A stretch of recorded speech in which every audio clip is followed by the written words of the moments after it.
തോബിത്തിന്റെ പുസ്തകം അധ്യായം 7. തോബിയാസിന്റെ വിവാഹം. അവർ എഗ്ബത്താനായിൽ റഗുവേലിന്റെ ഭവനത്തിലെത്തി. സാറ അവരെ കണ്ട് അഭിവാദനം ചെയ്തു. അവർ പ്രത്യഭിവാദനം ചെയ്തു. അവൾ അവരെ വീട്ടിലേക്ക് കൂട്ടിക്കൊണ്ടുപോയി. റഗുവേൽ ഭാര്യ എത്നായോട് പറഞ്ഞു, ഈ യുവാവിന് എൻ്റെ പിതൃവ്യപുത്രൻ തോബിത്തിന്റെ നല്ല ഛായ. റഗുവേൽ അവരോട് ചോദിച്ചു, സഹോദരന്മാരെ, നിങ്ങൾ എവിടെ നിന്ന് വരുന്നു? അവർ പറഞ്ഞു, നിനവയിൽ വിപ്രവാസികളായ നഫ്താലി വംശജരാണ് ഞങ്ങൾ. ഉടനെ അവർ ആരാഞ്ഞു, ഞങ്ങളുടെ സഹോദരൻ തോബിത്തിനെ നിങ്ങൾ അറിയുമോ? അറിയുമെന്നവർ പറഞ്ഞു. അവൻ ചോദിച്ചു, അവന് സുഖമല്ലേ? അവർ പറഞ്ഞു, അവൻ സുഖമായിരിക്കുന്നു. തോബിയാസ് തുടർന്നു, അവൻ എൻ്റെ പിതാവാണ്. റഗുവേൽ ചാടി എഴുന്നേറ്റ് അവനെ ആലിംഗനം ചെയ്ത് സന്തോഷാശ്രുക്കൾ പൊഴിച്ചു. ഉത്തമനും കുലീനനുമായ തോബിത്തിന്റെ പുത്രൻ എന്ന് പറഞ്ഞ് റഗുവേൽ തോബിയാസിനെ അനുഗ്രഹിച്ചു. തോബിത്തിന് കാഴ്ച നഷ്ടപ്പെട്ടിരിക്കുന്നു എന്ന് കേട്ട് അവൻ ഹൃദയം നൊന്ത് കരഞ്ഞു. ഭാര്യ എത്നായും പുത്രി സാറായും ഒപ്പം കരഞ്ഞു. അവർ അതീവ സ്നേഹത്തോടെ അവരെ സ്വീകരിച്ചു. ആട്ടിൻ പറ്റത്തിൽ നിന്ന് ഒരു മുട്ടാടിനെ കൊന്ന് വിഭവസമൃദ്ധമായ ഭക്ഷണമുണ്ടാക്കി അവരെ സൽക്കരിച്ചു. അനന്തരം തോബിയാസ് റഫായേലിനോട് പറഞ്ഞു, സഹോദരൻ അസറിയാസ്, യാത്രയിൽ നമ്മൾ സംസാരിച്ച കാര്യങ്ങൾ പറഞ്ഞു തീരുമാനിക്കുക. ദൂതൻ അക്കാര്യം റഗുവേലിനെ അറിയിച്ചു. റഗുവേൽ തോബിയാസിനോട് പറഞ്ഞു, തിന്നും കുടിച്ചും ഉല്ലസിക്കുക. എൻ്റെ മകളെ പരിഗ്രഹിക്കുന്നത് നിന്റെ അവകാശമാണ്. എന്നാൽ ഒരു കാര്യം എനിക്ക് നിന്നോട് തുറന്നു പറയാനുണ്ട്. എൻ്റെ പുത്രിയെ ഞാൻ 7 ഭർത്താക്കന്മാർക്ക് നൽകിയതാണ്. എന്നാൽ ഓരോരുത്തരും അവളെ സമീപിച്ച രാത്രിയിൽ തന്നെ മൃതിയടഞ്ഞു. എന്നാൽ ഇപ്പോൾ നീ ആഹ്ലാദിക്കുക. തോബിയാസ് പ്രതിവചിച്ചു, നീ ഇക്കാര്യത്തിൽ ഉറപ്പു തരാതെ ഞാൻ ഒന്നും ഭക്ഷിക്കുകയില്ല. റഗുവേൽ പറഞ്ഞു, ഇപ്പോൾ തന്നെ നിയമപ്രകാരം അവളെ സ്വീകരിച്ചു കൊള്ളുക. നീ അവളുടെ ബന്ധുവാണ്, അവൾ നിനക്ക് സ്വന്തവും. കാരുണ്യവാനായ ദൈവം നിങ്ങൾക്ക് ഇരുവർക്കും ശുഭം വരുത്തട്ടെ.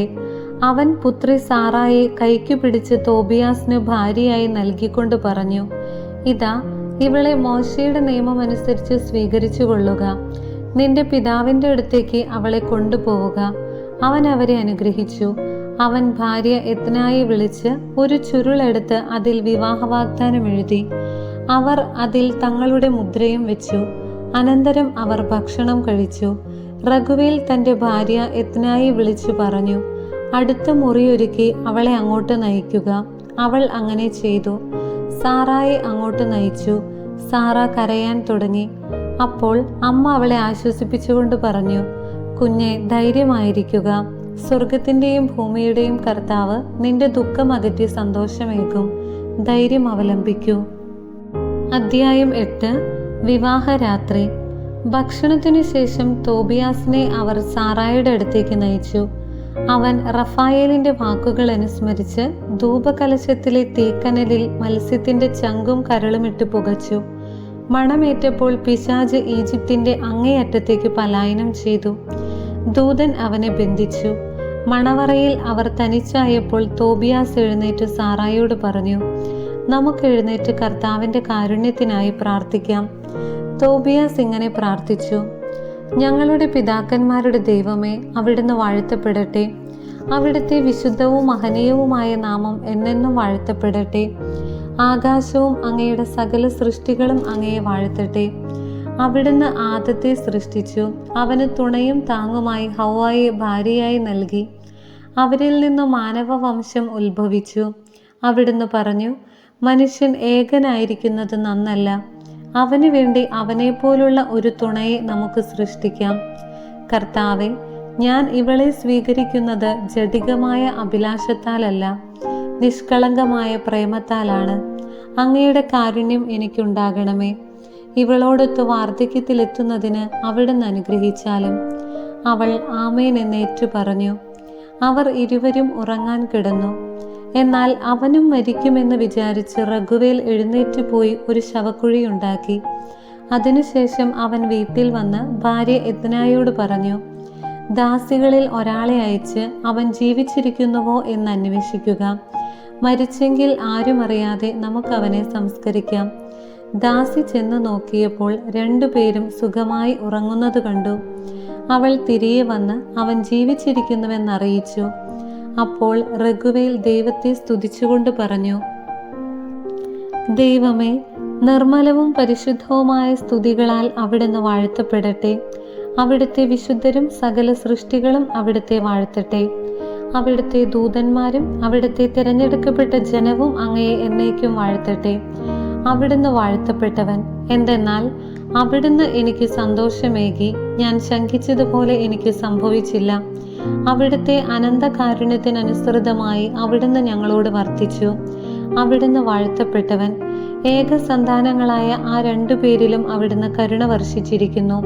കർത്താവെ, അവരിൽ കനിയണമേ. ആരോഗ്യവും സന്തോഷവും കൃപയും നൽകി അവരുടെ ജീവിതത്തെ ധന്യമാക്കണമേ. അനന്തരം അവൻ ശവക്കുഴി മൂടിക്കളയാൻ ഭൃത്യന്മാരോട് ആജ്ഞാപിച്ചു. 14 ദിവസം നീണ്ടുനിന്ന വിവാഹ വിരുന്ന് അവൻ നടത്തി. വിരുന്നു ദിവസങ്ങൾ കഴിയുന്നതിനു മുൻപ് വിവാഹ വിരുന്നിന്റെ 14 ദിവസവും പൂർത്തിയാകാതെ അവിടം വിട്ടു പോകരുതെന്ന് റഗുവേൽ തോബിയാസിനോട് നിർബന്ധമായി പറഞ്ഞു. അത് കഴിഞ്ഞ് തൻ്റെ സ്വത്തിന്റെ പകുതിയും കൊണ്ട് പിതാവിൻ്റെ അടുത്തേക്ക് മടങ്ങാമെന്നും തൻ്റെയും ഭാര്യയുടെയും മരണത്തിനു ശേഷം മറ്റേ പകുതിയും അവന് ലഭിക്കുമെന്നും റഗുവേൽ പറഞ്ഞു. അധ്യായം 9. പണം വാങ്ങുന്നു. തോബിയാസ് റഫായേലിനെ വിളിച്ചു പറഞ്ഞു, സഹോദരൻ അസറിയാസ്, ഒരു ഭൃത്യനെയും 2 ഒട്ടകങ്ങളെയും കൂട്ടി മേദിയായിലെ റാഗസിൽ ഗബായേലിന്റെ അടുത്ത് ചെന്ന് പണം വാങ്ങുക. അവനെ വിവാഹ വിരുന്നിലേക്ക് കൂട്ടിക്കൊണ്ടുവരിക. ഞാൻ ഇവിടം വിട്ടു പോകരുതെന്ന് റഗുവേൽ നിർബന്ധിക്കുന്നു. എന്നാൽ എൻ്റെ പിതാവ് ദിവസങ്ങൾ എണ്ണിക്കഴിയുകയാണ്. തിരിച്ചെത്താൻ വൈകിയാൽ അവൻ വിഷമിക്കും. റഫായേൽ യാത്ര ചെയ്ത് ഗബായേലിന്റെ അടുത്തെത്തി. ഒരു രാത്രി അവനോടുകൂടെ ചെലവഴിച്ചു. ഗബായേലിന് അവൻ രേഖ കൊടുത്തു. ഗബായേൽ മുദ്ര പൊട്ടിക്കാത്ത പണസഞ്ചി എടുത്തുകൊണ്ട് വന്ന് ഏൽപ്പിച്ചു. അവർ രണ്ടുപേരും അതിരാവിലെ എഴുന്നേറ്റ് വിവാഹ വിരുന്നിന് വന്നു. ഗബായേൽ തോബിയാസിനും ഭാര്യയ്ക്കും അനുഗ്രഹാശിസുകൾ നേർന്നു. അധ്യായം 10. തോബിത്തും അന്നയും കാത്തിരിക്കുന്നു. പിതാവായ തോബിത്ത് ദിവസം എണ്ണിക്കഴിയുകയായിരുന്നു. തിരിച്ചെത്തേണ്ട ദിവസം കഴിഞ്ഞിട്ടും അവരെ കാണാത്തതിനാൽ അവൻ പറഞ്ഞു, അവർ അവനെ താമസിപ്പിക്കുകയാണോ അതോ ഗബായേൽ മരിച്ചു പോവുകയും പണം നൽകാൻ ആരുമില്ലെന്ന് വരികയും ചെയ്തിരിക്കുമോ? അവൻ അതീവ ദുഃഖിതനായി. അവൻ്റെ ഭാര്യ പറഞ്ഞു, കുട്ടിക്ക് അപകടം സംഭവിച്ചു. കാലതാമസം അത് തെളിയിക്കുന്നു. അവൾ വിലപിച്ചുകൊണ്ട് പറഞ്ഞു, കുഞ്ഞെ, എൻ്റെ കണ്ണുകളുടെ വെളിച്ചമായി നിന്നെ പോകാൻ അനുവദിച്ചത് കഷ്ടമായി പോയി. തോബിത്ത് അവളോട് പറഞ്ഞു, വിഷമിക്കാതിരിക്കൂ, അവനൊന്നും സംഭവിച്ചിട്ടില്ല. അവൾ പറഞ്ഞു, മിണ്ടാതിരിക്കൂ, എന്നെ കബളിപ്പിക്കാൻ നോക്കേണ്ട. എൻ്റെ കുഞ്ഞിന് നാശം സംഭവിച്ചത് തന്നെ. എല്ലാ ദിവസവും അവർ പോയ വഴിയിലേക്ക് ചെല്ലും. പകൽ ഒന്നും ഭക്ഷിക്കുകയില്ല. രാത്രി മുഴുവൻ മകൻ തോബിയാസിനെ ഓർത്ത് വിലപിക്കും. തോബിയാസിന്റെ മടക്കയാത്ര. വിവാഹ വിരുന്നിന്റെ 14-ാം ദിവസവും ഈ സ്ഥിതി തുടർന്നു. ഇത്രയും ദിവസങ്ങൾ അവിടെ തന്നോടൊന്നിച്ച് താമസിക്കണമെന്ന് റഗുവേൽ നിർബന്ധിച്ചിരുന്നു. തോബിയാസ് റഗുവേലിനോട് പറഞ്ഞു, എന്നെ തിരിച്ചയക്കുക. എൻ്റെ മാതാപിതാക്കന്മാർക്ക് എന്നെ കാണാമെന്നുള്ള ആശ പോലും അറ്റിരിക്കണം. എന്നാൽ റഗുവേൽ പറഞ്ഞു, നീ എന്നോട് കൂടെ താമസിക്കൂ. ഞാൻ ദൂതന്മാരെ അയച്ച് നിന്റെ പിതാവിനെ വിവരം അറിയിക്കാം. അതുപോരാ, എന്നെ തിരിച്ചയക്കണം. തോബിയാസ് പറഞ്ഞു. റഗുവേൽ തോബിയാസിന് ഭാര്യയായ സാറായെയും സ്വത്തിൽ അടിമകളുടെയും കന്നുകാലികളുടെയും പണത്തിൻ്റെയും പകുതിയും നൽകി. അവരെ അനുഗ്രഹിച്ച് യാത്രയാക്കിക്കൊണ്ട് അവൻ പറഞ്ഞു, മക്കളെ, എൻ്റെ മരണത്തിന് മുൻപ് തന്നെ സ്വർഗസ്ഥനായ ദൈവം നിങ്ങൾക്ക് ഐശ്വര്യമേകും. അവൻ പുത്രിയോട് പറഞ്ഞു, നിന്റെ ഭർത്താവിൻ്റെ മാതാപിതാക്കന്മാരെ ബഹുമാനിക്കുക. അവരാണ് ഇനിമേൽ നിനക്ക് മാതാപിതാക്കൾ. നിന്നെപ്പറ്റി നല്ലതു മാത്രം കേൾക്കാൻ എനിക്കിടവരട്ടെ. അവൻ അവളെ ചുംബിച്ചു. എദ്ന തോബിയാസിനോട് പറഞ്ഞു, സഹോദര, സ്വർഗസ്ഥനായ കർത്താവ് നിന്നെ സുരക്ഷിതനായി തിരിച്ചെത്തിക്കുകയും നിനക്കെൻ്റെ മകൾ സാറായിൽ ജനിക്കുന്ന കുട്ടികളെ കണ്ട് കർത്താവിൻ്റെ സന്നിധിയിൽ ആനന്ദിക്കാൻ എനിക്കിടവരുകയും ചെയ്യട്ടെ. ഇതാ, ഞാൻ എൻ്റെ പുത്രിയെ നിന്നെ ഭരമേൽപ്പിക്കുന്നു. അവളെ ദുഃഖിപ്പിക്കരുത്. അധ്യായം 11. തോബിത്ത് സുഖം പ്രാപിക്കുന്നു. യാത്ര മംഗളകരമാക്കിയതിന് ദൈവത്തെ സ്തുതിച്ചുകൊണ്ട് തോബിയാസ് മടങ്ങിപ്പോയി. അവൻ റഗുവേലിനും അവൻ്റെ ഭാര്യ എത്നായ്ക്കും മംഗളം നേർന്നു. യാത്ര ചെയ്ത് അവൻ നിനവേക്ക് അടുത്തെത്തി.